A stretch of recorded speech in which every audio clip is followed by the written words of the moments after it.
Tak beri rokok dan uang saat dipalak rombongan preman, seorang ayah dan anak asal Lampung dikeroyok sejumlah preman di pelataran Benteng Kota Besak, Palembang.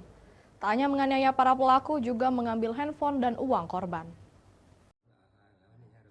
CCTV di pelataran Benteng Kota Besak ini merekam detik-detik gerombolan preman mengeroyok ayah dan anak di pelataran Benteng Kota Besak, Palembang pada siang hari. Menurut keterangan korban Agus Susanto, awalnya korban membawa rombongan pengajian asal Lampung untuk berwisata di Benteng Kota Besak. Saat korban memarkirkan mobil di pelataran Benteng Kota Besak, salah seorang preman datang lalu meminta uang dan rokok kepada korban. Karena tak diberi, preman tersebut kemudian menendang korban dan terjadilah keributan. Saat keributan terjadi, datang gerombolan preman lainnya dan langsung mengeroyok kedua korban. Tidak hanya menganiaya, gerombolan preman itu juga merampas handphone dan uang korban dengan total kerugian 1,6 juta rupiah. Saya dompet 723.000, isi SIM sama KTP sama fotokopi KTP. Terus HP katanya?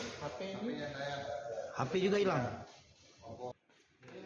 Korban telah membuat laporan di SPKT Polrestabes Palembang. Pada kasus ini tengah dalam penyelidikan pihak kepolisian Polrestabes Palembang. Dari Palembang, Muhammad David, iNews melaporkan.